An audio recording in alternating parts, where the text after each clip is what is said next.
এখানে নিয়োগ হবে বিশ্ববিদ্যালয়ে মেরিটোরিয়াসের ভিত্তিতে, কোনো দলীয় বিবেচনায় অথবা দলীয় পরিচয়ের মাধ্যমে এখানে নিয়োগ হবে না। আমরা একটি অ্যাপ ডেভেলপ করেছি, বাস ট্র্যাকার অ্যাপ। বাসের লাইট লোকেশন জানা যাবে।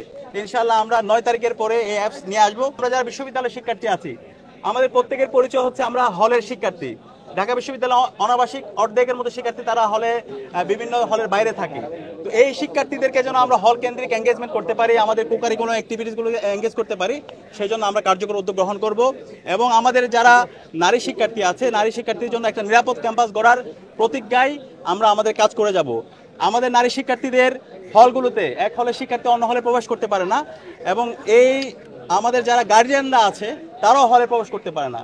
তো আমরা পর্যাপ্ত নিরাপত্তা এনশিওর করে এক হলে নারী শিক্ষার্থীরা যেন অন্য হলে প্রবেশ করতে পারে, অনাবাসিক শিক্ষার্থীরা যেন হলে প্রবেশ করতে পারে, একই সাথে আমাদের গার্জিয়ানরা যেন হলে প্রবেশ করতে পারে এবং তাদের জন্য গার্জিয়ান লাউন্সের ব্যবস্থা করা, সেটা আমরা ব্যবস্থা করব। এবং আমাদের বোনদের স্বাস্থ্য সুরক্ষার জন্য পর্যাপ্ত হাইজিন কিটের ব্যবস্থা আমরা বিশ্ববিদ্যালয় প্রশাসন করতে বাধ্য করব। এবং এর পাশাপাশি আমাদের অনাবাসিক শিক্ষার্থী যারা আছে এবং এখানে বিশ্ববিদ্যালয়ে আমরা যারা হলে থাকি, আমাদের টিউশনের জন্য বিভিন্ন জায়গায় যেতে হয়, কিন্তু আমাদের যে পরিবহনগুলো আছে সেই পরিবহনগুলোর অবস্থা খুব ভয়াবহ।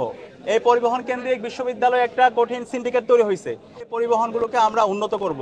ইতিমধ্যে আমরা একটি অ্যাপ ডেভেলপ করেছি, বাস ট্র্যাকার অ্যাপ। সেই অ্যাপের মাধ্যমে বাসের লাইট লোকেশন জানা যাবে। ইনশাআল্লাহ আমরা 9 তারিখের পরে এই অ্যাপস নিয়ে আসবো এবং এই শিক্ষার্থীরা এই অ্যাপসের মাধ্যমে বাসের পজিশনগুলো জানতে পারবে। তো শিক্ষার্থী বান্ধব, ছাত্র বান্ধব আমাদের যে কাজ, সে কাজ আমরা প্রতিনিয়ত করে যাচ্ছি। এবং একই সাথে আমাদের মূল উদ্দেশ্য হচ্ছে ঢাকা বিশ্ববিদ্যালয়কে একটি পূর্ণাঙ্গ একাডেমিক ইনস্টিটিউট বানানো, শিক্ষার পরিবেশ এনশিওর করা এবং গবেষণায় বাজেট বাড়ানো, লাইব্রেরি ফ্যাসিলিটিস এনশিওর করা এবং আমাদের যে বিশ্ববিদ্যালয়ের নিয়োগ প্রক্রিয়া সেটাকে ট্রান্সপারেন্ট করা। এখানে নিয়োগ হবে বিশ্ববিদ্যালয়ে মেরিটোরিয়াসের ভিত্তিতে, কোনো দলীয় বিবেচনায় অথবা দলীয় পরিচয়ের মাধ্যমে এখানে নিয়োগ হবে না, সেটা আমরা ইনশিওর করব।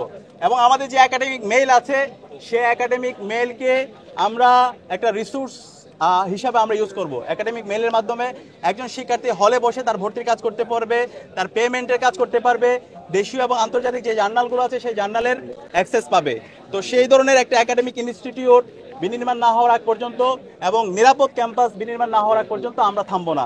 এবং আমরা ঐক্যবদ্ধ শিক্ষার্থী জোটের যে স্লোগান, সেই স্লোগান হলো স্বপ্নের ক্যাম্পাস গড়ার পথযাত্রী, আমরা থামবো না। একজন বিশ্ববিদ্যালয়ে প্রথম বর্ষের শিক্ষার্থী যে স্বপ্ন নিয়ে বিশ্ববিদ্যালয়ে আসে, সেই ধরনের একটি স্বপ্নের ক্যাম্পাস বিনির্মাণ না হওয়ার পর্যন্ত আমরা আমাদের লড়াই চালিয়ে যাব। নির্বাচন এখন পর্যন্ত আমরা বিশ্ববিদ্যালয় প্রশাসনকে বিভিন্ন অভিযোগ দিয়েছি। বিশ্ববিদ্যালয় প্রশাসন এখন পর্যন্ত কোনো কার্যকর উদ্যোগ গ্রহণ করেনি। আপনারা জানেন আমাদের যারা নারী প্রার্থী আছে তাদের বিরুদ্ধে ক্রমাগত সাইবার বুলিং হচ্ছে। সাবিকুন নাহার তামান্নার ছবি বিকৃত করা হয়েছিল, আমরা লিখিত অভিযোগ দিয়েছি, কিন্তু এখন পর্যন্ত বিশ্ববিদ্যালয় প্রশাসন কোনো ধরনের কার্যকর উদ্যোগ গ্রহণ করেনি। এবং আমাদের অন্যান্য যে নারী প্রার্থীরা আছে তাদের বিরুদ্ধে ক্রমাগত স্ল্যাট শেমিং এবং সাইবার বুলিং হচ্ছে। আমরা বিশ্ববিদ্যালয় প্রশাসনকে অনুরোধ করব, যারা এই ধরনের হ্যারাসমেন্টের সাথে জড়িত আছে, তারা কালপ্রিট, তাদের বিরুদ্ধে আমাদের জিরো টলারেন্স দিতে আমরা ঘোষণা করেছি। তাদের বিরুদ্ধে দৃষ্টান্তমূলক বিচারের আওতায় তাদেরকে নিয়ে আসতে হবে। তো আমরা অনুরোধ করব, আমাদের এখানে যারা আমরা প্রার্থীরা আছি, সকল ছাত্র সংগঠন এবং ইন্ডিপেন্ডেন্ট যারা প্রার্থীরা আছে, আমি সবাইকে অনুরোধ করব এই ডাকসু নির্বাচনে আমাদের সবাইকে দায়িত্বশীল আচরণ করা দরকার এবং এর মাধ্যমে আমাদের সারা বাংলাদেশকে একটা চমৎকার বার্তা দেওয়া দরকার। জুলাই বিপ্লবে যেভাবে আমরা ঐক্যবদ্ধভাবে ফ্যাসিবাদের বিরুদ্ধে আন্দোলন করে খুনি হাসিনাকে হটিয়েছি, বিপ্লব পরবর্তী শহীদদের আকাঙ্ক্ষার আলোকে বাংলাদেশ সবার ঢাকা বিশ্ববিদ্যালয় বিনির্মাণ করার জন্য এই নির্বাচনে আমাদের সবাইকে দায়িত্বশীল আচরণ করতে হবে।